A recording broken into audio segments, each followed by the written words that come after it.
masyarakat atau di social science ya, sehingga muncullah kebijakan pemerintah untuk memberikan solusi atau untuk memberikan kesejahteraan ke masyarakat. Jadi tidak ada kebijakan kalau tidak ada fenomena yang terjadi di masyarakat.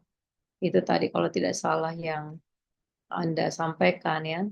Jadi kebijakan itu muncul karena adanya permasalahan-permasalahan ya, baik permasalahan politik, baik permasalahan ekonomi, sosial, pendidikan, kesehatan, semua itu harus ada masalah, diidentifikasi masalahnya bahwa tidak semua juga masalah itu adalah menjadi keputusan kebijakan.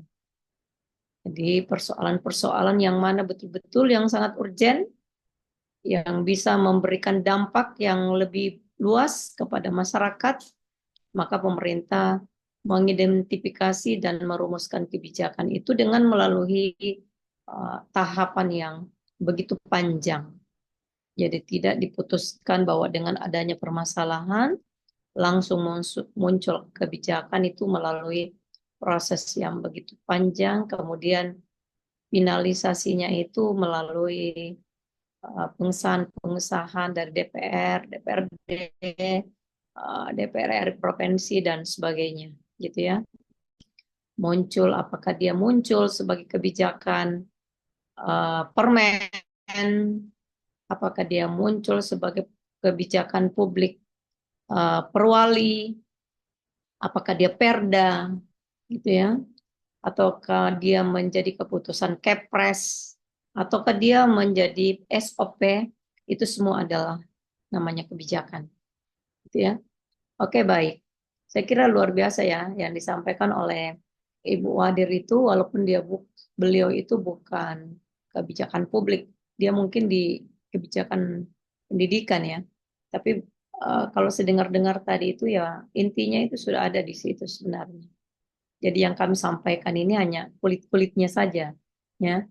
Mereka sudah banyak, Ibu sudah banyak membahas terkait dengan mulai proses sampai endingnya sebenarnya, karena muncul berbagai teori-teori tadi, kalau tidak salah ada teori governance, ada teori Weberian, ya, dari Max Weber, gitu ya, dengan hierarki-hierarki kebijakan atau tipe ide birokrasi itu dari Max Weber, atau biasa disebut dengan Weberian. Teori Weberian itu dari teori Max Weber. Jadi munculnya kebijakan birokrasi itu sebenarnya itu dari Max Weber. Jadi kalau Anda mau mengatakan siapa bapaknya birokrasi, itu adalah Max Weber. Siapa yang memutuskan semua kebijakan-kebijakan yang mengakibatkan adanya adopsi birokrasi yang ada mulai pada negara peri-peri sampai negara core, itu munculnya semua dari teori Weberian atau Max Weber, ya. Oke, baik.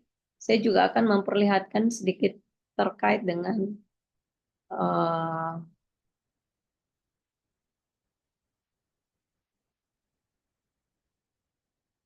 sebentar ya. Oke.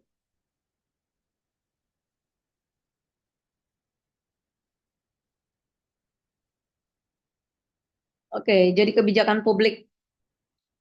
Jadi sebelum mungkin juga teman-teman sudah banyak diberikan materi, konsep-konsep maupun definisi maupun teori terkait dengan seperti apa yang disebut dengan kebijakan publik. Nah, pada hari ini pertemuan pertama dari saya juga akan memperlihatkan beberapa definisi terkait dengan kebijakan publik ya yang dikemukakan oleh DAI 7978. Jadi DAI ini adalah salah satu pelopor kebijakan publik.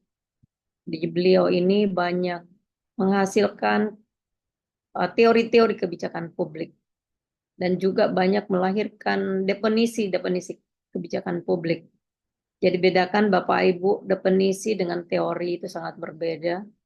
Definisi berbeda dengan teori itu berbeda. Nah, kalau Anda nanti mau meneliti, mau menulis tesis, jangan definisi dikatakan teori. Karena antara teori dengan definisi itu sangat berbeda tupoksinya, gitu ya. Nah, Dai ini memberikan definisi bukan teori, yang menyampaikan bahwa apapun yang dipilih oleh pemerintah untuk dilakukan ataupun tidak dilakukan oleh pemerintah itulah disebut dengan kebijakan publik. Jadi mereka pemerintah sebagai stakeholders yang diberi wewenang oleh pemerintah seperti Jokowi yang Bapak sebut tadi, apakah itu Jokowi mau bekerja atau tidak bekerja, memberikan kebijakan kepada masyarakat, itu disebut dengan kebijakan publik. Contoh yang disampaikan oleh Dai, misalnya seperti ini ya, namanya kebijakan publik ya. Jadi bukan kebijakan ya, beda itu kebijakan dengan kebijakan publik. Kalau kebijakan itu ada hal-hal yang harus diberikan suatu perhatian khusus. Sedangkan kebijakan publik itu seluruh stakeholders apapun itu mau private, mau masyarakat kecil maupun yang civil society secara keseluruhan itu harus menjalankan namanya kebijakan publik. Jadi selalu teman-teman yang ada di dalam Zoom ini tidak boleh hanya menyampaikan kebijakan, tetapi harus selalu ada publiknya karena kita ada di rumah administrasi publik. Jadi dia tidak boleh berdiri sendiri. Kalau kita berbicara masalah kebijakan itu harus bicara kebijakan publik, civil society. Nah, apa yang dimaksud dengan apa yang dipilih atau tidak? Apa yang dipilih pemerintah untuk dilakukan atau tidak dilakukan? Eksempelnya seperti ini ya. Misalnya pemerintah memberikan subsidi minyak kepada masyarakat ataupun Pertamas memberikan subsidi. Dia memberikan subsidi itu juga suatu kebijakan publik. Pemerintah mau menurunkan eh, apa namanya minyak itu ataupun dia tidak turunkan itu juga suatu kebijakan, gitu ya. Nah, itu namanya kebijakan publik. Jadi pemerintah mau bekerja apapun, menurunkan sesuatu atau seperti apa namanya nih Prabowo memberikan makanan gratis. Nah, itu suatu kebijakan beliau. Tapi pemerintah sebelumnya, Pak Jokowi itu tidak, bukan tupoksi kerjanya atau dia tidak memasukkan di visi misinya itu untuk memberikan makanan gratis kepada anak-anak, itu juga suatu kebijakan, gitu ya. Nah, jadi ini menurut Dai dilakukan ataupun dia tidak melakukan. Jadi jangan Anda memaksakan, ih kenapa dulu Pak Jokowi ya tidak memberikan makanan gratis. Nah, itu juga suatu kebijakannya. Kok ini Prabowo memberikan makanan gratis ya? Kok bisa? Nah, itu kebijakannya. Inilah menurut Dai. Dilakukan ataupun dia tidak melakukan, itu disebut dengan kebijakan publik. Jadi jangan memaksakan suatu kehendak dari suatu pemimpin ke pemimpin yang lain karena memang sudah ada dasarnya terkait dengan teori-teori yang ada di kebijakan publik. Itu ya, Ade ya. Kemudian yang kedua, jadi jangan sampai Anda nanti menjadi seorang pemimpin, seorang pejabat, karena saya yakin di sini adalah bonus demografi Indonesia. Jangan sampai Anda mau mengatakan, saya juga mau deh melakukan apa namanya sama dengan yang pemimpin sebelumnya, kasih makan makanan kepada anak-anak karena ada kebijakan itu belum tentu juga, gitu ya. Nah, walaupun memang di Indonesia kita kebijakan publiknya itu memang sedikit berbeda dengan negara-negara core, ganti presiden, ganti kebijakan publik, ganti menteri, ganti kebijakan. Itulah differentnya atau perbedaannya kita dengan negara-negara berkembang lainnya atau negara-negara core lainnya. Bahwa sekali pemerintah yang diberi wewenang atau diberi kekuasaan untuk menetapkan suatu kebijakan publik, itulah yang menjadi blueprint yang harus ditaati oleh siapapun warga negara mereka dan tidak akan berubah sampai kapanpun. Nah, kalau di Indonesia itu berbeda kebijakan publiknya karena ya kalau presidennya berbeda, menteri pendidikannya berbeda, ya pasti berbeda juga. Dia punya kebijakan. Seperti apa dia melihatnya itulah perbedaannya. Kalau di negara lain, kalau sudah ditetapkan namanya kebijakan pemerintah di bidang pendidikan itu tidak akan ada lah ya yang boleh merubahnya. Tetapi dia wajib untuk meredesain, memberikan perubahan yang mana, yang jalan mana yang tidak, gitu ya. Jadi dia wajib untuk mengevaluasi apa kekurangannya, itulah yang diperbaiki, sedangkan yang bagus itulah yang semakin dipermantap. Kalau di Indonesia mungkin perubahannya kebijakan publik kita itu karena walaupun baik, tetapi setelah dia menjadi pejabat itu menjadi arogansi setiap stakeholders, sehingga wajib bagi sebagian dari kepemimpinan kita itu mengganti kebijakan itu atau mengganti nama, gitu ya. Walaupun seperti KIP, dulu bidik misi menjadi KIP. Nah itu, ya, padahal isinya sebenarnya sama. Nah kalau di luar negeri ya KIP aja. Kalau bidik misi ya bidik misi aja. Yang apa yang harus diredesain dari kebijakan publiknya itu adalah kalau misalnya dia salah sasaran, banyak orang-orang yang mampu diberikan bidik misi. Inilah yang diperbaiki datanya. Kalau di luar negeri seperti itu. Kalau dia salah sasaran, bagaimana dia diluruskan supaya dia tidak salah sasaran? Kalau misalnya dari kebijakan publik bidik misi sudah didata misalnya 1 juta mahasiswa yang harus dapat bidik misi. Dengan adanya program ini, setidaknya tahun depan itu sudah harus turun. Kalau misalnya 1 juta mahasiswa yang kurang mampu, tetapi memiliki keahlian atau memiliki skill atau memiliki kecerdasan, untuk tahun pertama pemerintah atau kementerian harus menurunkan 200.000 atau mengucurkan 200.000 bidik misi. Maka masih tersisa 800 bidik kuota bidik misi untuk tahun selanjutnya. Sampai nanti menjadi zero. Karena memang ada target, ada data gitu, ya. Ada data yang sudah menjadi persiapan untuk bagaimana menurunkan angka eh, partisipasi kuliah ini melalui bidik misi. Jadi tetap namanya bidik misi. Tetapi yang harus dijalankan ini adalah bagaimana bidik misi ini melalui kebijakan publiknya itu menjadi zero. Gitu. Itu kebijakan luar negeri. Perbedaannya dengan kebijakan yang ada di Indonesia. Kalau di Indonesia kita tidak tahu berapa sih mahasiswa yang harus kita turunkan.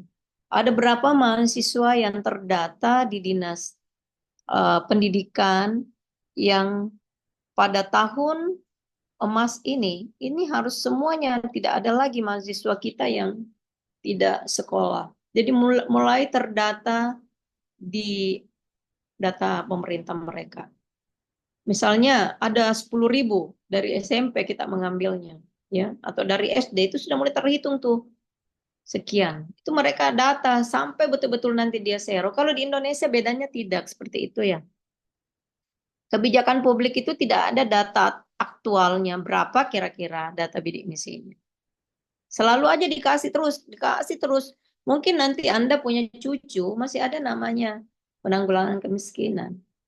Atau mungkin masih ada orang-orang yang tidak sekolah karena tidak ada uang, gitu ya.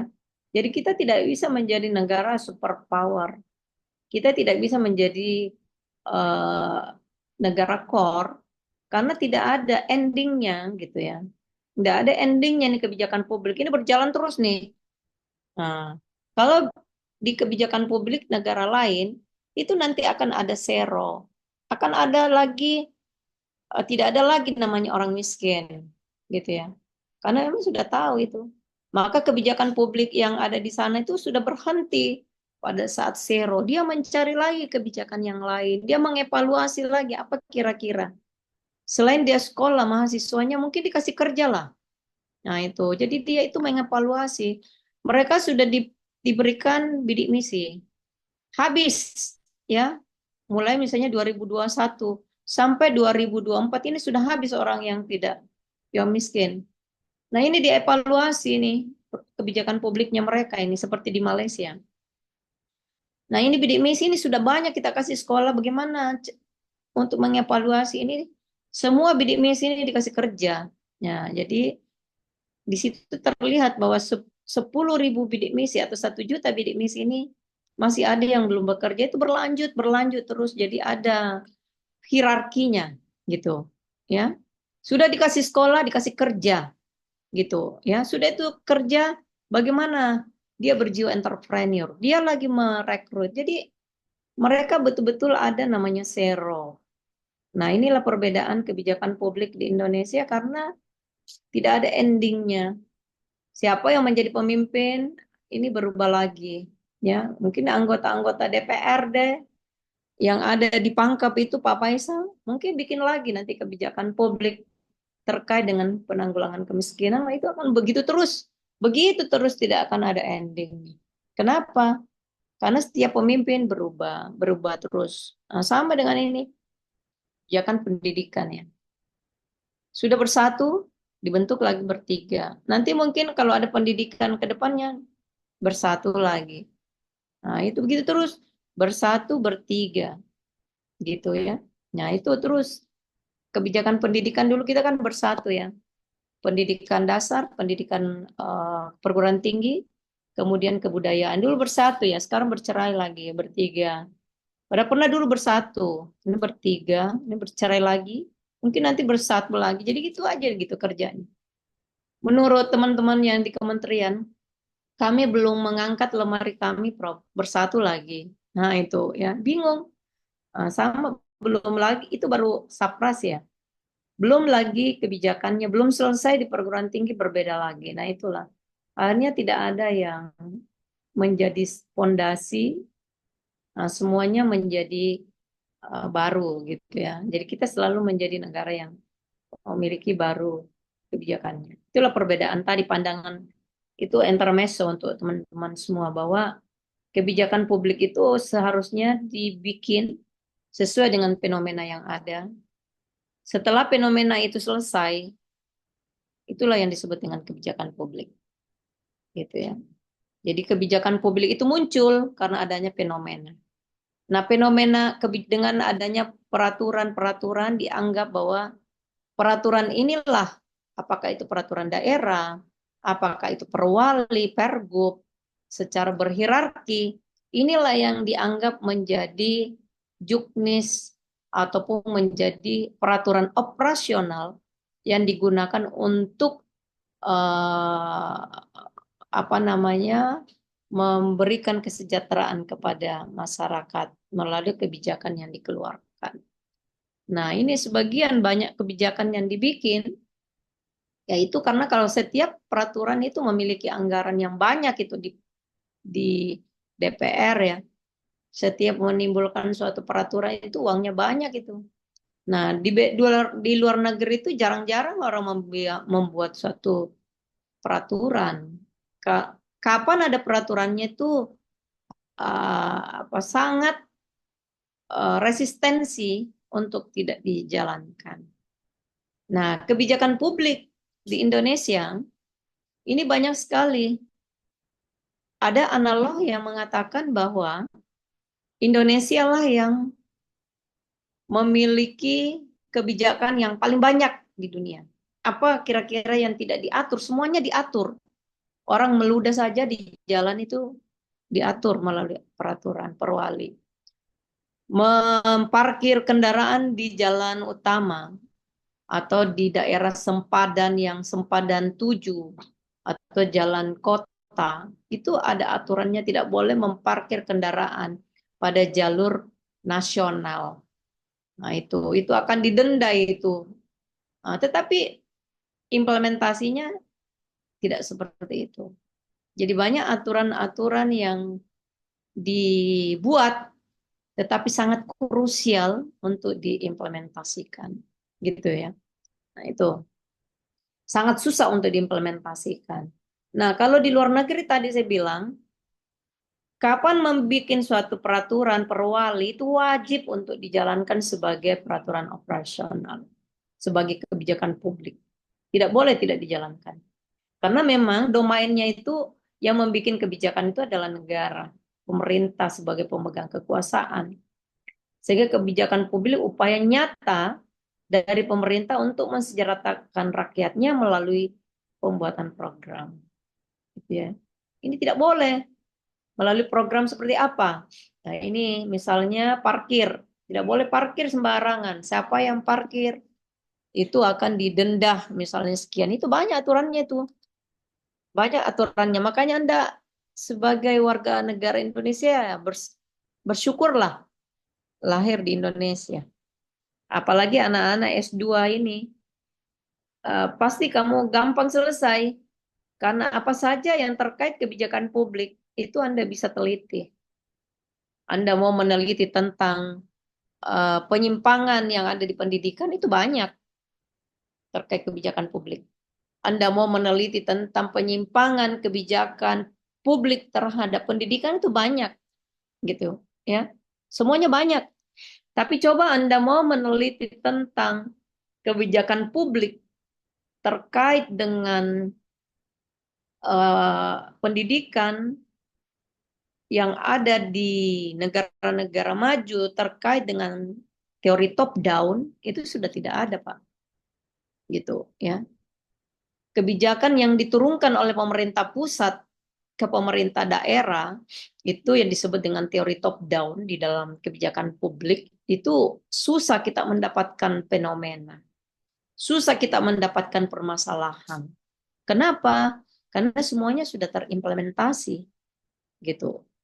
Walaupun mungkin ada, tetapi sangat susah. Makanya banyak orang-orang, dosen-dosen, ini orang Indonesia yang kuliah yang kuliah di luar negeri, di Harvard, di Misei University, ya, di Indonesia Universitas Kebangsaan yang ada di Malaysia, itu banyak yang DO. Kenapa? Karena dia mau meneliti terkait kebijakan publik top down yang program yang dikeluarkan oleh pemerintah pusat itu dijalankan di daerah itu tidak ada lagi. Tidak ada lagi yang bermasalah. Semuanya terimplementasi dengan baik. Karena mereka itu sudah button up. Kebijakan publiknya itu tidak lagi ditentukan oleh pemerintah pusat, tetapi kebijakan mereka itu sudah button up. Gitu. Seperti musrembang. Kita itu sudah button up itu, tetapi itu pun tidak jalan. Katanya aja button up musrembang. Semua kebijakan berasal dari button up, dari masyarakat ke atas. Tetapi tidak, kalau Anda secara realistis itu jarang-jarang. Bahkan mungkin tidak ada kebijakan dari bawah yang ditentukan oleh pemerintah di atas. Semuanya dari atas ke bawah. Gitu. Pemerintah daerah hanya sebagai perpanjangan tangan saja, gitu ya. Semuanya dari atas, seperti bidik misi itu dari top down. Pemerintah pusat programnya dijalankan di pemerintah daerah, gitu ya. Sehingga banyak yang tidak jalan. Kenapa tidak jalan? Karena kebijakan publiknya ini eh, banyak pemerintah pusat yang tidak memahami bagaimana daerah itu, gitu ya.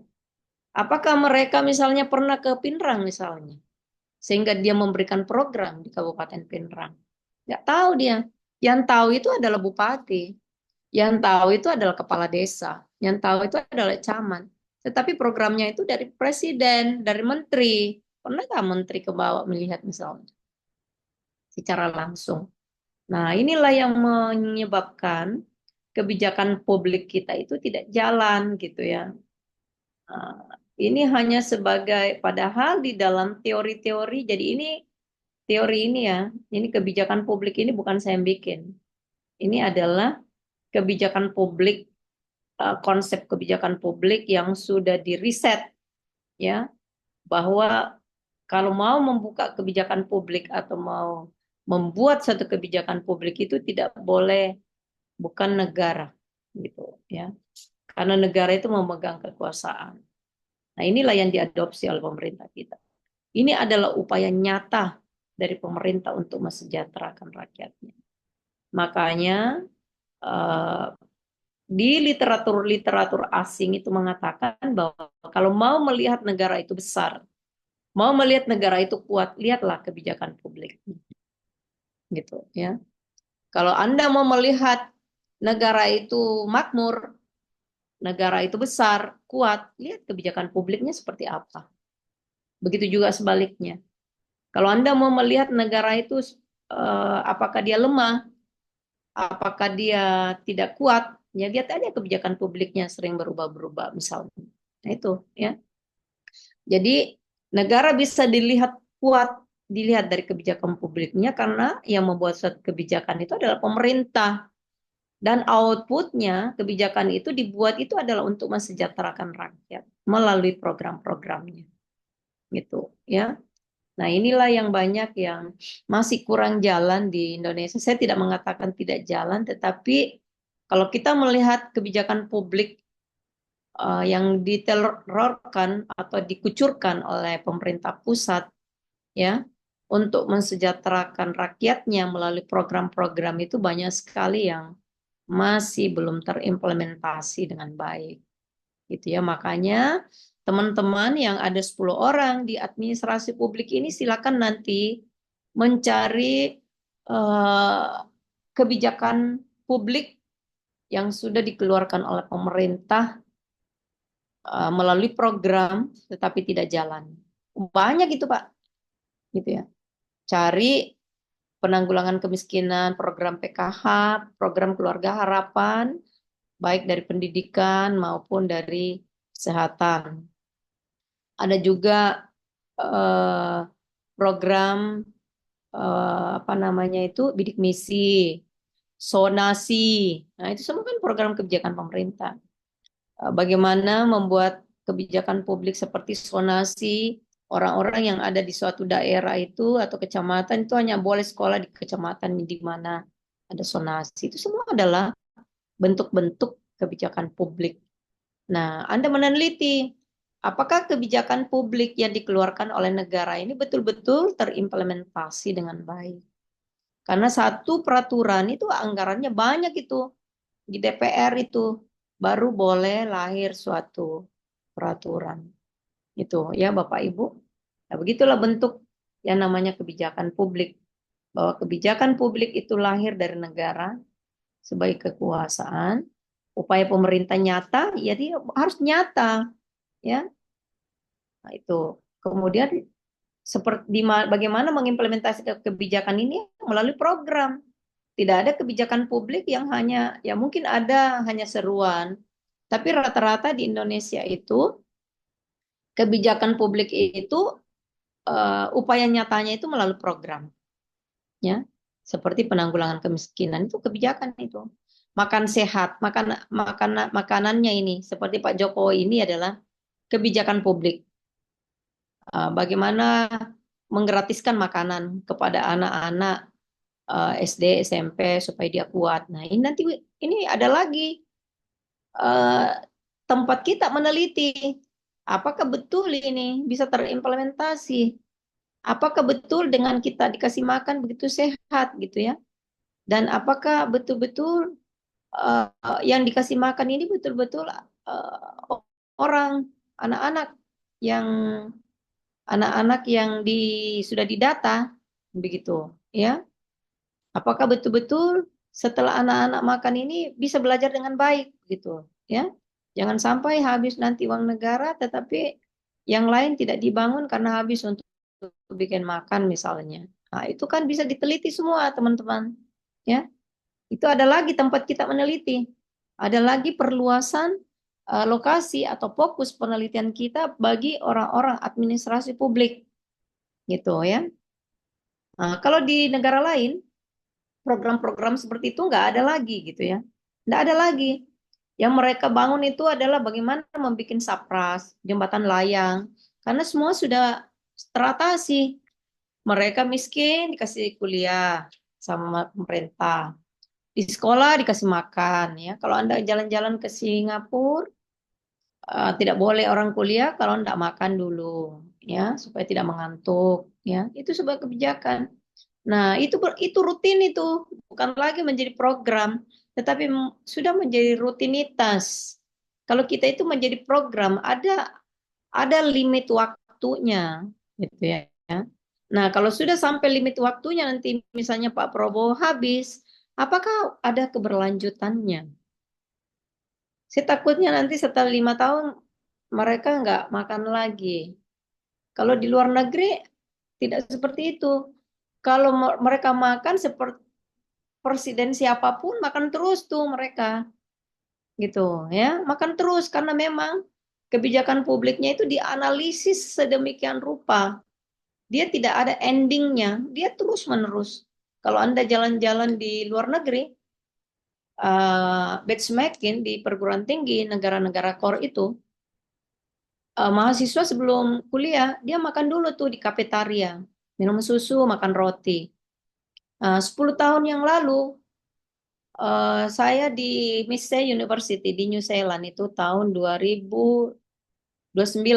Saya ke New Zealand. Saya pergi jalan-jalan di Massey University ya. Saya jalan-jalan ke sana. Ada itu, program itu. 2 minggu yang lalu saya jalan-jalan lagi ke sana. Ih, masih makan begitu ya. Padahal ini sudah berapa puluh tahun yang lalu ya. Sudah hampir 20 tahun yang lalu, 10 tahun yang lalu, 20 tahun yang lalu. Berarti kalau di Indonesia itu sudah pergantian periode itu yang ketiga kalinya. Tapi tetap berlanjut itu, ya. Nah, itu artinya continue bahwa dia itu membuat kebijakan itu tidak terdampak dengan kebijakan-kebijakan yang diakibatkan karena perubahan-perubahan kepemimpinan ya. Nah, sehingga itu dia continue itu terus menerus karena dianggap bahwa Saat ini pukul 3. dianggap bahwa mahasiswa itu ada terus. Berarti dia makan terus sampai seumur hidup. Gitu. Makan terus itu mereka. Tidak akan berhenti berganti siapapun. Nah ini di Indonesia saya takutnya. Mudah-mudahan tidak. Mungkin nanti 8 tahun Pak Presiden ini. Mungkin selanjutnya makan lagi. Dan mungkin makan terus selama-lamanya. Nah ini. Supaya tidak ada endingnya. Nah pengalaman yang lalu. Kebijakan publik kita itu selalu ada endingnya pada saat 5 tahun. Kalau dia terpilih 8 tahun ya bisa mungkin berjalan 8 tahun. Tetapi setelah itu berhenti gitu ya. Nah, inilah yang menjadikan kebijakan publik kita itu tidak sangat krusial untuk dijalankan secara baik menurut para penteori. Oke. Nah, kebijakan publik seringkali diartikan sebagai aksi yang dapat mengatur perilaku, mengatur birokrasi, mendistribusikan manfaat, dan mengelola kepentingan-kepentingan publik.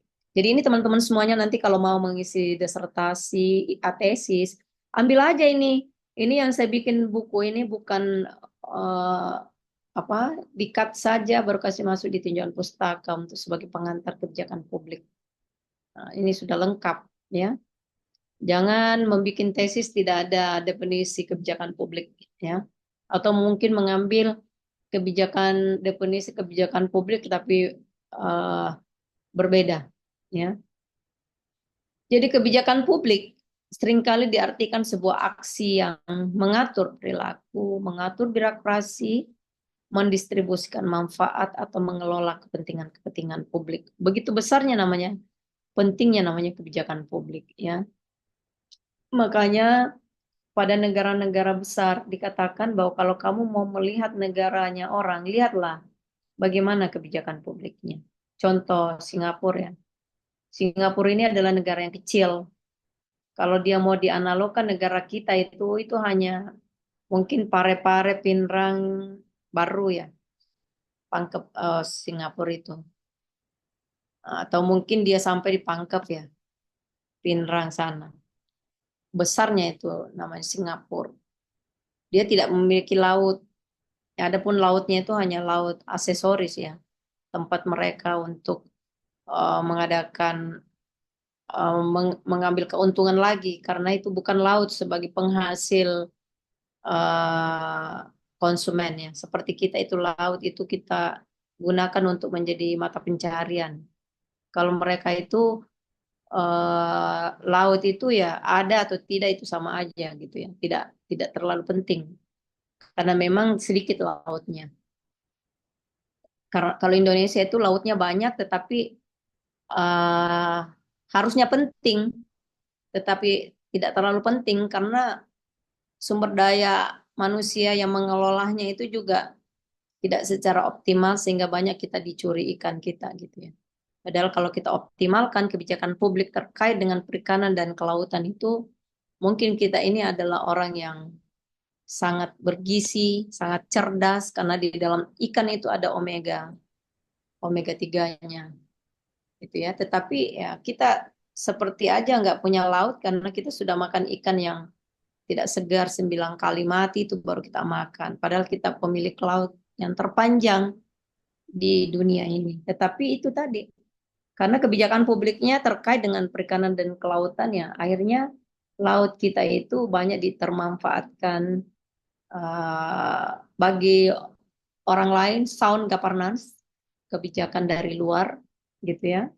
Sehingga kita sebagai pemilik ya kadang hanya melihat saja tsunami-nya, tetapi laut yang mengandung begitu banyak kekayaan itu tidak termanfaatkan dengan baik. Karena apa? Karena kebijakan publiknya lemah. Itu ya, kadang dicuri tahu ikannya, kadang ada yang membom ikannya. Itu karena kebijakan publik. Kalau di Jepang namanya kebijakan publiknya ya, di Jepang itu sehingga dikatakan Jepang itu adalah negara yang kuat karena kebijakan publiknya. Seperti contoh ya, tadi Singapura, Jepang dulu.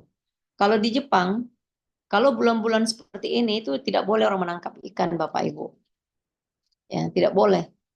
Kenapa? Karena pada bulan-bulan seperti ini ikan itu pada bertelur, gitu ya. Itu dianggap itu eh, akan merusak biota-biota laut itu kalau orang itu memakan ikan yang bertelur.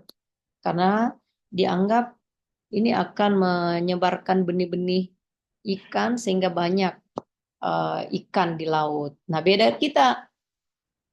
Semakin bertelur ikan itu semakin disuka ya. Kepiting bertelur dicari. Tidak mau makan kalau tidak bertelur. Orang Indonesia itu tidak mau makan kepiting kalau tidak bertelur.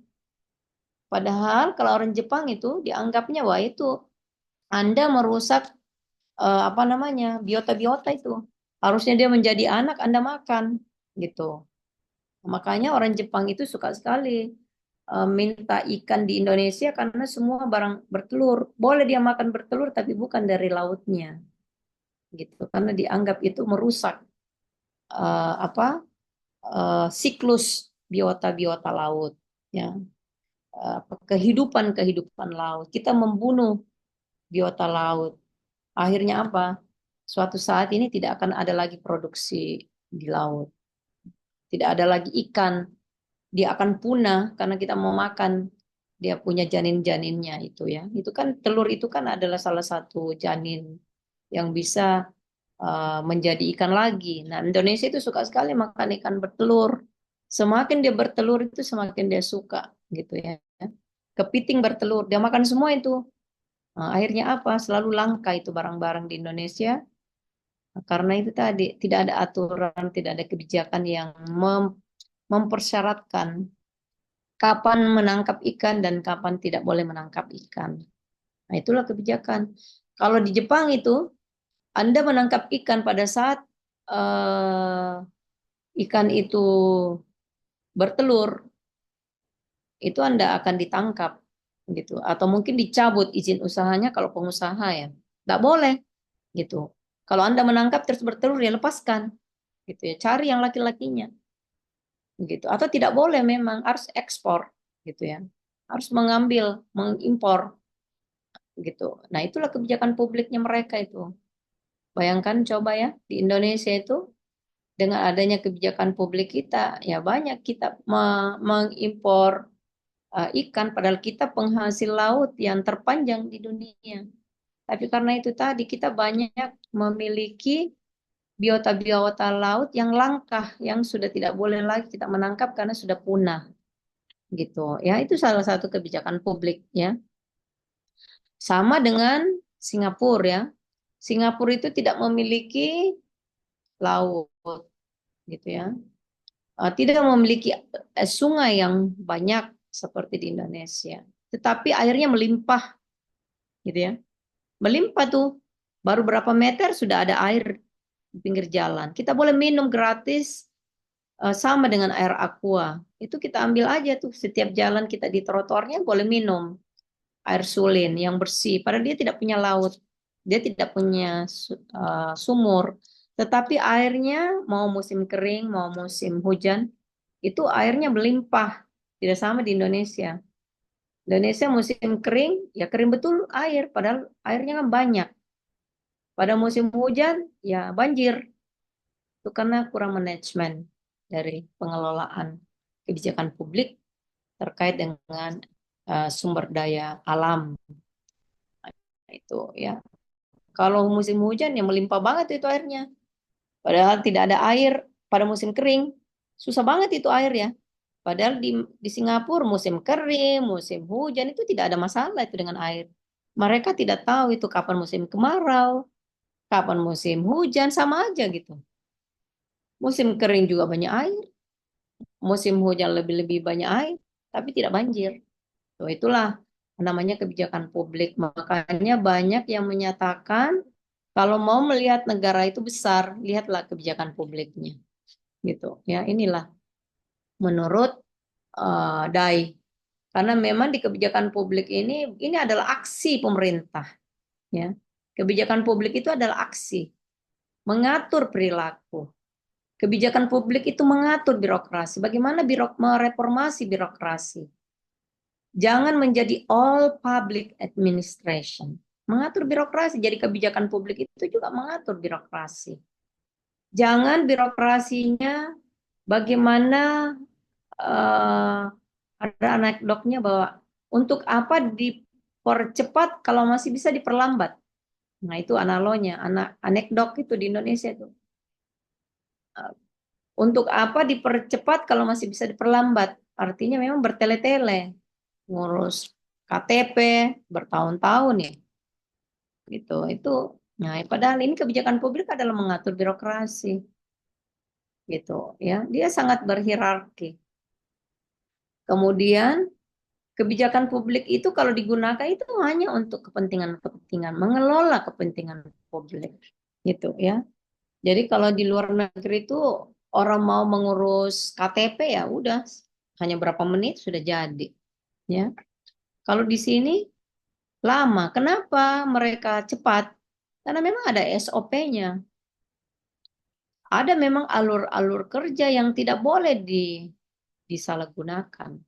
Kalau SOP-nya mengatakan 45 menit, ya jangan coba-coba menjadi 1 jam. Gitu. Itu kebijakan publiknya mereka. Kalau kita bilang 45 menit, jadi itu bisa 1 tahun itu jadi. Nah ini, makanya kebijakan publiknya ini bertentangan dengan konsep kadang yang ada. Mengatur birokrasi, ya ini kebijakan publik ada tetapi tidak bisa mengatur birokrasi gitu ya. Ini teman-teman semuanya. Jadi eh, apa yang saya sampaikan bahwa kadang kebijakan publik kita itu tidak ada yang sesuai dengan apa yang disampaikan oleh para penteori di luar sana, gitu ya. Bahwa kalau kebijakan publik itu mengatur birokrasi. Kalau kebijakan publik kita ada aturannya, tetapi susah untuk diimplementasikan. Kemudian kepentingan-kepentingan publik ya. Nah ini harusnya kebijakan publik ini melahirkan kepentingan kepentingan publik. Itu teman-teman semuanya. Ya perbedaan Anda bisa berpikir, oh ternyata kebijakan publik itu seperti itu ya.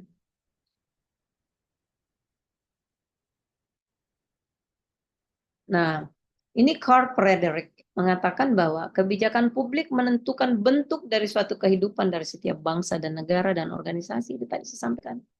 Bahwa kebijakan publik itu membentuk suatu kehidupan. Jadi kalau kita ke luar negeri itu ya, kalau ada teman-teman dari luar negeri, enggak usah ya kita ke negara-negara maju sana ya. Kita bercermin aja ke negara-negara tetangga seperti Malaysia ya, yang dekat. Kalau kita masuk ke Malaysia itu di imigrasi itu tidak boleh sembarang masuk ya. Sangat ketat itu. Apapun yang Bapak pegang itu harus diperiksa dengan baik ya. Pokoknya tidak boleh bawa apa-apa. Kalau apalagi kalau ke Singapura, sampah itu tidak boleh dibuang di sembarangan ya. Tidak boleh, itu kebijakan publik itu. Kalau Anda makan gula-gula, kantongilah kalau tidak dapat tempat sampah. Itu kebijakan publik itu, Pak. Nah, itu menggambarkan itu suatu daerah itu. Karakteristik suatu daerah itu kebijakan publik. Nah, biasanya kalau ada orang Indonesia itu jalan-jalan ke Singapura, itu aneh itu kelihatannya. Sangat berat itu. Karena biasanya itu kalau mereka itu mau merokok di mana saja. Kalau di Singapura itu tidak boleh, Pak. Mau parkir di pinggir jalan, tidak ada tempat parkir di pinggir jalan. Makanya mereka itu sangat berat rasanya. Karena kita di negara di mana saja buang sampah. Makan gula-gula buang aja gitu. Itulah kebijakan publik kita. Walaupun ada tempat sampah, tapi lo kok enggang banget ya buang tempat di tempat sampah. Nah, itu adalah bentuk kebijakan publiknya orang. Jadi ada dulu teman saya ke Malaysia, ke Singapura ya. Pas di imigrasi itu apa yang dia bawa di tasnya itu? Mau masuk di imigrasi Singapura itu, dia bawa itu kantongan. Saya pikir dia sudah beli apa-apa ya. Ternyata apa yang dibawa deh semua sampah. Dia ambil itu sampahnya itu dia mau bawa ke Indonesia gitu. Karena takut ditangkap di Singapura. Akhirnya sampahnya itu dia bawa semua tuh ke Indonesia. Karena takut gitu ya. Takut buang sampah sembarang. Tetapi kalau di Indonesia dia mau buang itu sembarang itu sampah itu. Coba itu kebijakan publiknya itu orang bisa menjadi aturan yang betul-betul menjadi pedoman gitu. Saya bilang ngapain kamu bawa sampah ke Indonesia? Bila nanti mikrob di bandara dibuang di bandaranya Indonesia.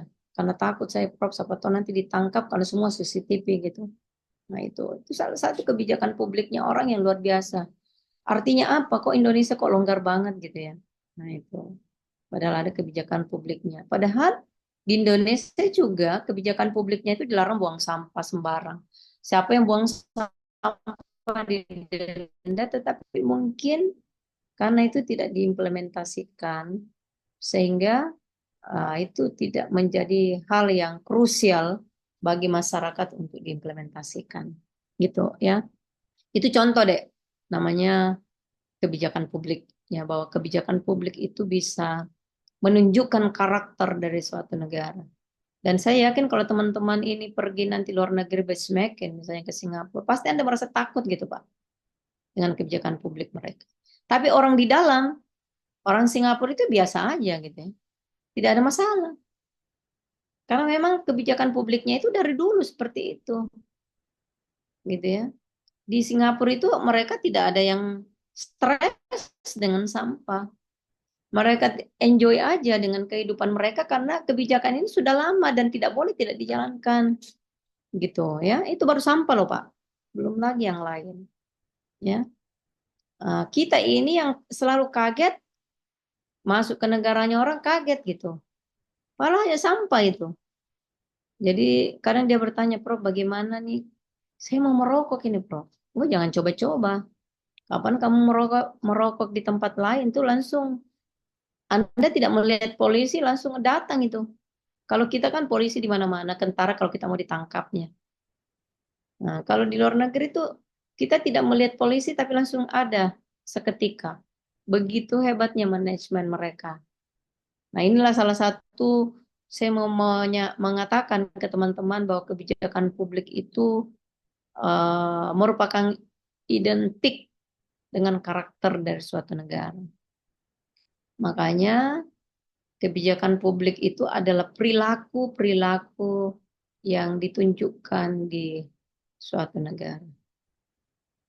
Gitu. Jadi kebijakan publik itu bukan hanya dibikin, tetapi betul-betul bisa diimplementasikan.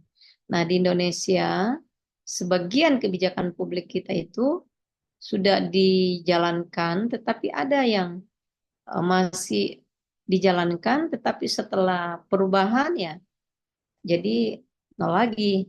Nah, itulah bentuk-bentuk kebijakan publik kita gitu di Indonesia sehingga mengakibatkan kita kadang tidak kuat, tidak bisa menjadi kokoh dengan satu kebijakan, tetapi selalu menjadi masyarakat pembelajar. Selalu belajar, belajar, belajar terus. Gitu. Dia gitu ya.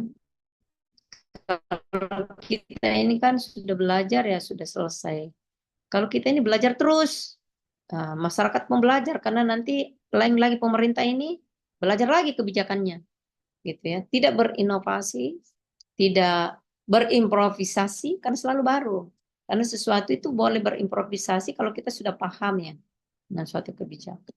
Seperti ini Merdeka Belajar. Nah, takutnya nanti kita ini belum paham ya. Namanya Merdeka Belajar saat ini. Walaupun ini sudah 4 tahun. Tapi masih banyak perguruan tinggi dan masih banyak dosen yang belum bisa merekognisi mata kuliah. Gitu ya. Masih banyak dosen yang belum bisa ber-MBKM. Nah, sekarang berhenti lagi. Berarti nanti kalau sudah ini belum paham ya, berubah lagi yang baru. Nah, berarti belajar lagi. Jadi selalu belajar, belajar, belajar. Dengan hal, jadi tidak berimprovisasi, tidak berkreasi, karena selalu masih belajar. Kalau di negara lain itu, kapan dia sudah menetapkan zona pergudangan, pergudangan ya. Ini zona pergudangan. Kita ada zona pergudangan ya di Daya itu, di Kima, ya. Tetapi Bapak bisa melihat gudang itu di mana-mana ya. Kadang ada di kota, ada di sentral, ada di mana-mana. Punyanya Cina misalnya. Itu masih banyak itu pergudangan. Kalau di negara lain, kapan Anda membeli rumah, membeli tanah di daerah zona pergudangan itu dipersepsikan bahwa Anda mau bikin gudang di daerah itu. Kemudian zona pendidikan. Ada zona pendidikan. Seperti di Tamalan Raya itu zona pendidikan ya. Zona 2. Misalnya Anda membeli tanah di Tamalan Rea itu dianggapnya Anda itu mau membuat perguruan tinggi, membuat PAUD, membuat apa kaitannya dengan pendidikan, mungkin bikin mall tetapi mensupport pendidikan seperti misalnya eh, apa namanya Top Mode ya di Tamalan Rea. Ini ada mall tapi ini menjualnya murah, sekolah, sepatu sekolah, baju-baju murah. Ini tidak apa-apa disuruh bikin mall di zona pendidikan yang penting mensupporting zona pendidikan. Tidak dilarang. Yang lucu itu kalau ada namanya karaoke gitu di zona pendidikan kan lucu. Diskotik, ngapain coba ada di situ? Itu kan zona pendidikan. Nah ini ya. Kalau di luar negeri begitu. Kalau Anda beli rumah di zona pendidikan berarti Anda mungkin bikin mall tetapi mensupport daerah wilayah pendidikan. Ya, mungkin bikin rumah pondok kan, mungkin bikin guest house, mungkin bikin rumah susun untuk lambang-lambang atau simbol-simbol pendidikan. Nah, kalau di Indonesia di zona pendidikan misalnya sebagian ya, beli tanah di pendidikan itu bikin tempat bernyanyi, ngapain coba bernyanyi, gitu ya? Coba kalau ke Taman itu banyak banget di zona-zona bernyanyi ya, gitu. Akhirnya apa? zona ini tidak terimplementasi. Terjadi tumpang tindih antara zona dengan kebutuhan. Nah itu kalau di luar negeri tidak boleh deh. Itu ini kenapa saya sampaikan kepada teman-teman ya ini Anda ini kan calon-calon pemimpin ke depannya, ya 10 tahun siapa yang akan menyangka namanya kehidupan. Anda harus menata ini. Bagaimana bentuk kebijakan publik dengan adanya Anda belajar bahwa kalau kita sudah menetapkan suatu kebijakan itu sebenarnya enggan untuk tidak dijalankan ya. Seperti misalnya zona budaya di pantai, itu kan ada Rotterdam, ya. Nah, ini harusnya ini zona-zona ini ya harus semuanya budaya di sini, ya. Daerah wisata, ya. Karena Rotterdam ini adalah budaya dunia. Harusnya di pinggir-pinggirnya itu semuanya mensupport namanya budaya. Mungkin di sini sudah banyak daerah-daerah tempat lain membudaya. Ada wali kota, kantor wali kota yang memang bangunannya adalah budaya. Anu peninggalan-peninggalan dekatnya kantor wali kota itu kan banyak rumah-rumah yang sudah menjadi peninggalan. Rumahnya masih berbentuk daerah jajahan. Itu kan menjadi zona budaya di situ. Kalau Anda pergi dekat kantor wali kota itu seperti pos, itu kan daerah peninggalan. Tetapi kalau Anda melihat secara seksama itu banyak sekali hal yang tumpang tindih, banyak bangunan-bangunan yang tidak sesuai dengan yang dipersyaratkan daerah budaya. Nah, itu ya. Itu bisa diteliti, Pak. Kenapa kira-kira seperti itu? Apa yang menyebabkan zona-zona itu bergeser? Nah, gitu. Jadi itulah bentuk eh, yang saya ingin jelaskan ke teman-teman bahwa kebijakan publik begitu gambarannya. Nanti saya memberikan minggu depan teori-teori kebijakan publik. Seperti apa kira-kira kebijakan publik dan dari mana kebijakan publik kita sebenarnya? Apakah Anglo-Saxon gitu ya? Apakah dari mana sebenarnya kita punya kebijakan publik? Menganutnya dari mana? Ya, gitu. Mungkin ada yang mau bertanya, ini S2 tidak boleh dijelaskan banyak, tapi mungkin Anda boleh berpikir, menganalisis terkait dengan apa yang saya sudah jelaskan sedikit terkait dengan kebijakan publik. Bahwa kebijakan publik itu gambaran dari suatu negara. Lemah dan kuatnya suatu kebijakan publik itu dilihat dari aturan yang dikeluarkan atau aturan yang dipersyaratkan dari suatu negara. Nah, seperti tadi Singapura ya, itu contoh kecilnya, tidak boleh buang sampah, tidak boleh betul itu deh, buang sampah orang. Kemudian Singapura itu semuanya ada ya. Anda mau makan, makanannya memang mahal ya, karena dia tidak punya padi, dia tidak punya apa-apa gitu di sana. Tetapi mereka berlebih gitu ya. Dia bukan penghasil padi, padinya juga tidak ada mungkin ya. Tetapi dia bisa makan seenaknya gitu. Karena banyak padi, banyak berasnya gitu. Kita penghasil beras, penghasil padi-padian, padi apa yang tidak ada di sini ada semua.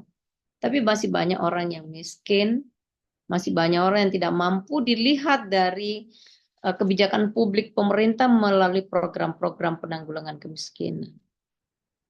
Berarti banyak program-program kemiskinan, berarti banyak orang miskin dong. Gitu, ya. Banyak sekali program-program pernah dikasih tunai, bantuan tunai langsung, ada PKH, ada PNPM, macam-macam itu namanya itu penanggulangan kemiskinan. Itu artinya apa? Bahwa banyak orang-orang miskin yang perlu kita beri bantuan. Gitu. Kalau di Malaysia atau Singapura itu jarang ya, karena itu mulai sudah zero. Mungkin ada, tetapi tidak semakin banyak. Kalau kita semakin banyak, bukan semakin berkurang. Semakin banyak penanggulangan kemiskinan, semakin banyak orang miskin. Kok lucu kan? Nah itu masih orang kaya juga mengaku miskin, gitu ya. Lucu kan? Kenapa semakin banyak penanggulang kemiskinan, lu kok semakin banyak orang miskin? Biasanya orang malu dengan miskin, tetapi kalau ada bantuan mau semua kita miskin. Nah itulah salah satu kebijakan publik kita yang perlu tatah ke depannya oleh teman-teman di sini. Siapa tahu nanti Anda punya kehidupan ke depan, ya begitulah yang harus kita benahi terkait dengan kebijakan publik yang ada di Indonesia. Barangkali ada sharing-sharing, Dek. Silakan mau bertanya terkait dengan konsep yang saya berikan ini. Jadi ini hanya pengantar dulu, karena ini baru kita bertemu. Ini Pak Jerin kayaknya saya tahu deh, dia orang UNM ya, Pak Jerin ya. Iya Bu, siap Bu. Kita dulu dosenku. Nah itu, iya. Kamu sudah kerja, diterima Pak Jerin? Iya, alhamdulillah Bu sudah kerja di BRI. Oh iya, iya, Alhamdulillah. Kamu belum pernah traktir saya, ya? Insya Allah Bu, nanti kalau ada rezeki. Ya itu pacarmu sudah kau kawin sama pacarmu Pak Jerin? Nggak sama Bu, putus Ini Mak. ini playboy ini Pak. Ini salah satu karakternya ini. Di Indonesia itu banyak istri ya. Kamu jangan banyak istri. Siap Harus Prof. satu. Kalau kamu di Singapura, Fajrin ya. Kalau di Singapura itu Fajrin, orang harus satu istri Siap saja. Prof. Nggak boleh banyak istri. Tapi mungkin karena kamu tinggal di Indonesia ya, jadi ya boleh satu satu saja ya, jangan banyak. Nanti kalau istri ini, anak ke ini punya pajak loh yang tinggi, gitu ya. Siap Prof. Siap Ini Prof. dulu banyak pacarnya ya, teman-teman semuanya. Ada pacarnya dulu ini, selalu dia temani. Hai, playboy ya. Pura-pura ini tidak mau perkenalkan saya. Saya tahu ini. Di mana itu pacarmu yang dulu selalu kutemani? Di Bulukumba Prof. Sudah putus. Hah? Kamu sudah kawin ya? Belum Prof. Masih Ah, juga. ya pasti banyak ini. Dia duakan orang. Jangan kau mau anu. Jangan kau mau Ina sama dia. Playboy ini anak ini. Belum kawin aja dia gombal-gombal perempuan. Nah itu. Oke. Jadi begitu modelnya ini anak ini. Ini backgroundnya ini. Seperti ini.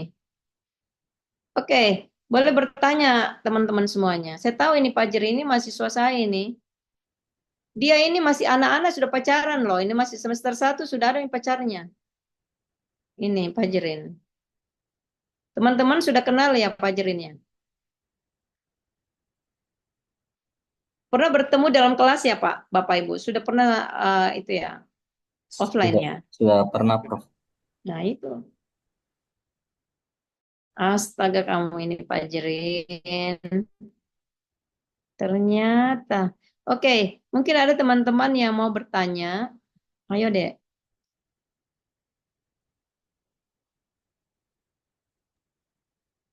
Ada yang mau bertanya terkait dengan, oke. Ada yang mau bertanya Muhammad Nur Fajrin. Ayo bertanya Pak Jerin. Siap, terima kasih Prof. Menurut saya tertarik bagaimana kemudian eh, apa ya bahasanya, kita sebagai orang Indonesia itu selalu berpikir bahwa aturan itu ada untuk dilanggar. Nah, makanya kita terbiasa melihat aturan ya untuk dilanggar. Sebenarnya kebijakan Hmm. publik kita di Indonesia itu sudah bagus sebenarnya. Hanya saja SDM kita itu bisa dibilang rendah. Bukan rendah yang bagaimana, tetapi yang keras kepala. Jangankan parkir di jalan, yang satu arah saja mereka masih suka melanggar.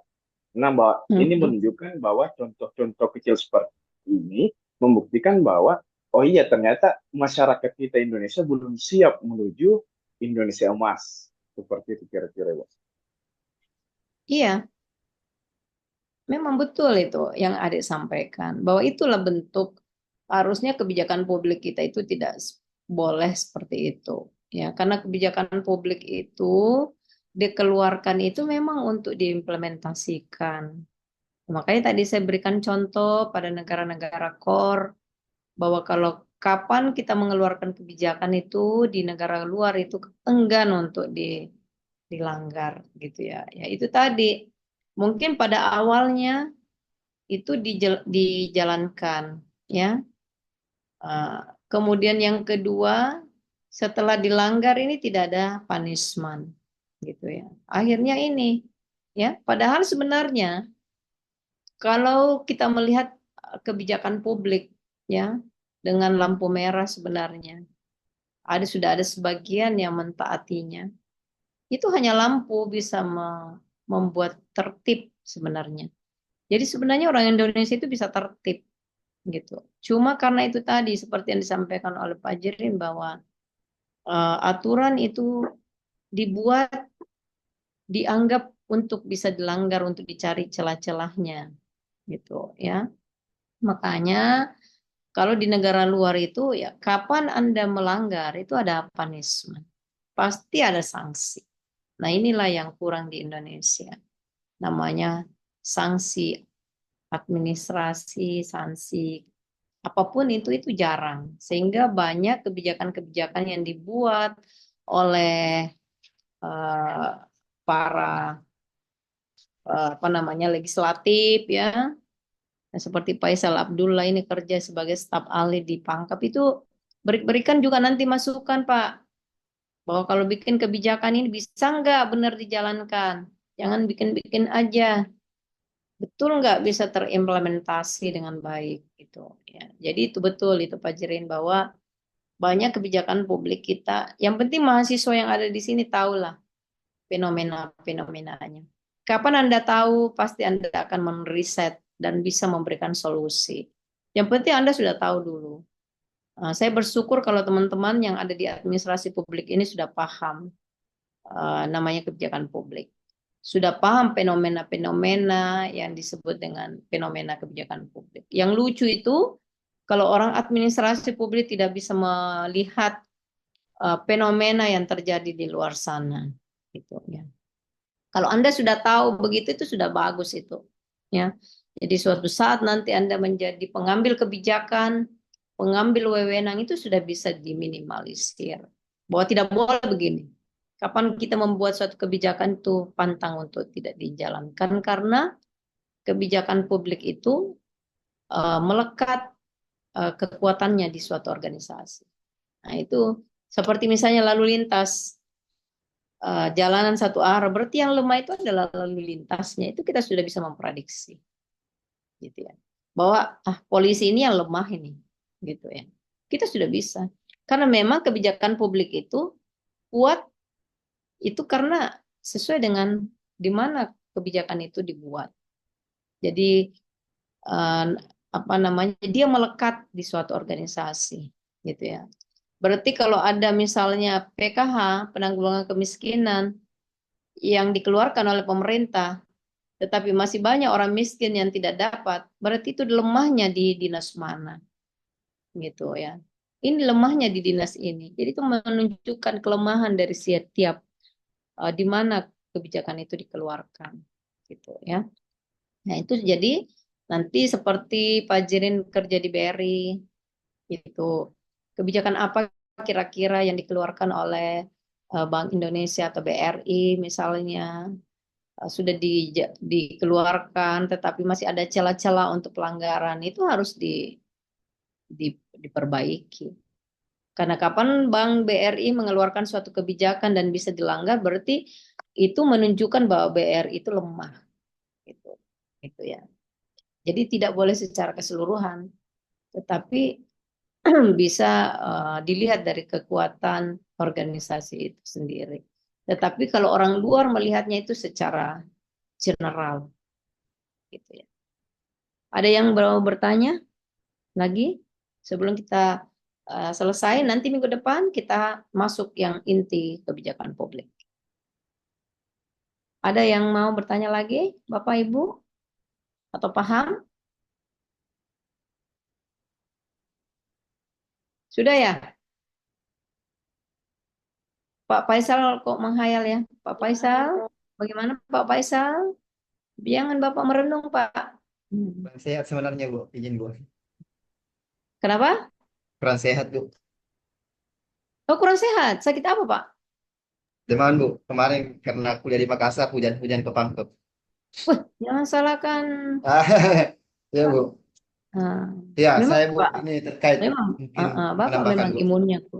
Apa-apa? Ya, sedikit menambahkan Bu tentang kebijakan Iya, publik. Ya, izin Bu. iya. Ya, saya sepakat bahwa dari awal saya sepakat bahwa beda pemerintahan itu beda kebijakan yang kemudian ada. Dan saya ketahui bahwa kebijakan yang kemudian ada sebenarnya sudah berjalan dengan baik. Itu baik. Cuma ketika kembali ke kabupaten atau provinsi itu tergantung pemerintahan yang ada di kabupaten itu sendiri. Ya, tadi Iya, juga Ibu menyatakan bahwa ini persoalan bantuan sosial PKH. Ini yang kemudian yang terjadi di Kabupaten Pangkep. Kebijakan tentang bantuan sosial ini menyangkut dengan pilkada ini sebagai alat peraga sebenarnya oleh pemerintah atau petahana sebenarnya, Bu. Ketika iya, tidak memilih petahana, secara otomatis akan dicoret sebagai penerima PKH. Itu yang kemudian terjadi di Kabupaten Pangkep, Bu. Mungkin secara nasional itu akan terjadi. Yakin dan percaya semua petahana menggunakan bantuan sosial seperti ini.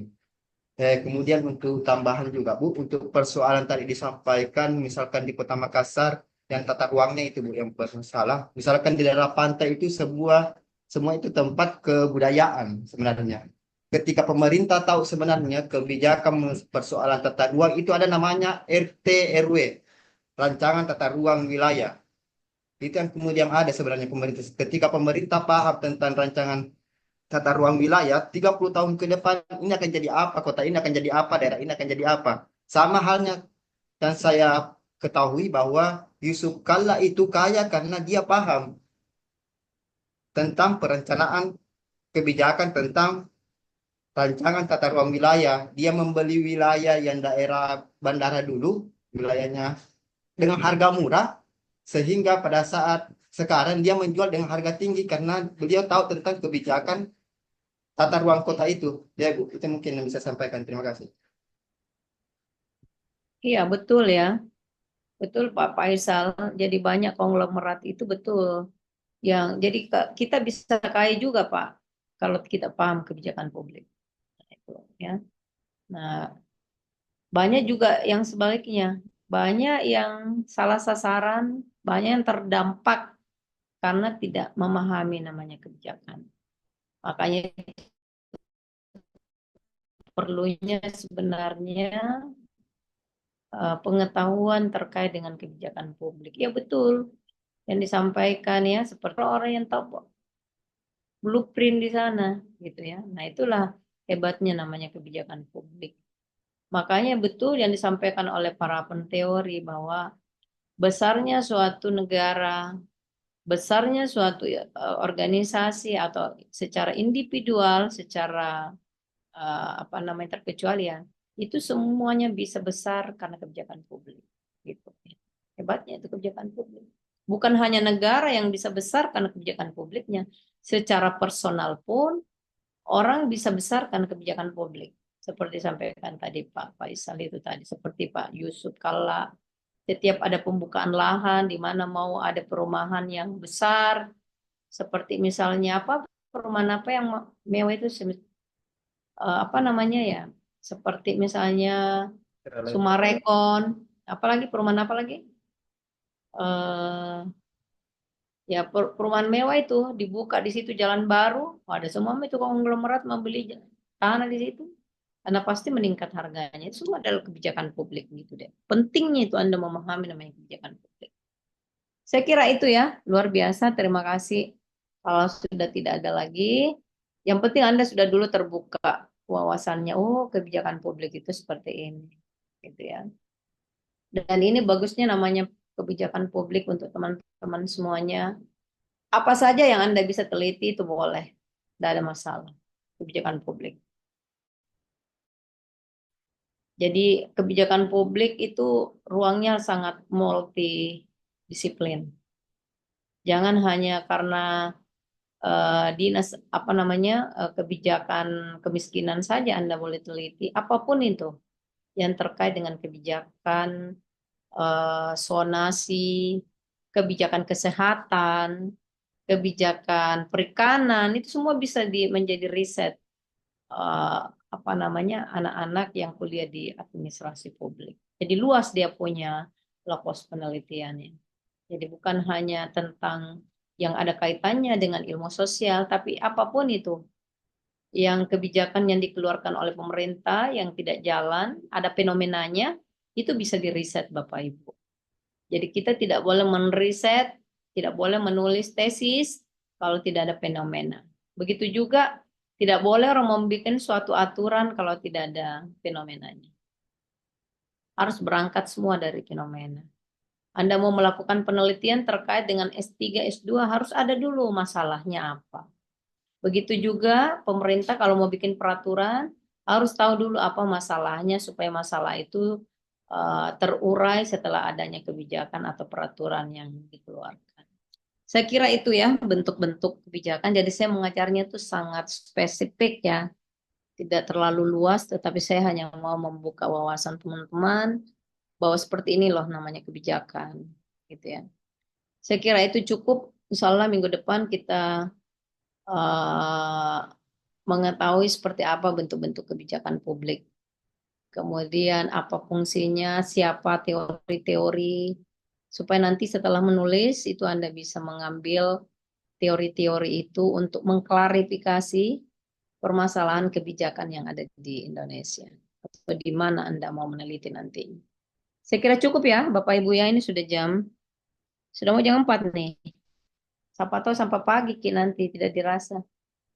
Gitu. Saya kira itu cukup Bapak Ibu. Terima kasih banyak atas waktunya. Sehat selalu Pak Faisal, Abdullah ya, jangan sakit. Sehat selalu, jaga kesehatan supaya ini sudah berapa semester? Baru semester pertama, Prof. Oh, baru semester pertama ya. Oke. Saya kira cukup Bapak Ibu sekalian ya. Terima kasih banyak atas kesempatannya pada hari ini. Mohon maaf karena waktunya ini selalu berubah-berubah ya. Ini saya mengajar ini betul-betul mencuri-mencuri waktu karena kegiatan semakin banyak sekali gitu deh pekerjaan yang harus diselesaikan terkait dengan tupoksi-tupoksi kerja saya yang masih baru juga, jadi masih belajar ya. Mudah-mudahan ke depannya kita bisa menentukan waktu dan tidak dirubah-rubah lagi nih. Kemarin suruh jam ini berubah lagi karena saya kondisikan kegiatan gitu deh, karena tadi saya sampaikan saya masih baru di tempat kerja saya ini dan masih diberi selalu amanah menjadi pejabat harian ya, PLH oleh rektor karena beliau ada kegiatan di luar daerah sehingga saya diberi amanah untuk menjabat di UNM ini untuk sementara waktu, jadi tidak boleh meninggalkan kegiatan-kegiatan yang rutin, yang penting sehingga harus dijaga betul, sehingga inilah yang mengakibatkan waktu saya selalu berubah-berubah jadwalnya gitu deh. Saya mohon maaf ya. Baik, saya kira demikian. Terima kasih. Saya akhiri mata kuliah ini dengan membaca Alhamdulillahirabbil alamin. Assalamualaikum warahmatullahi wabarakatuh. Waalaikumsalam Waalaikumsalam warahmatullahi wabarakatuh. Terima kasih Prof. Terima kasih, Prof. Prof. Kemudian Terima kasih ya, Dek, Bapak Ibu semuanya ya. Mari kita live ya. Oke.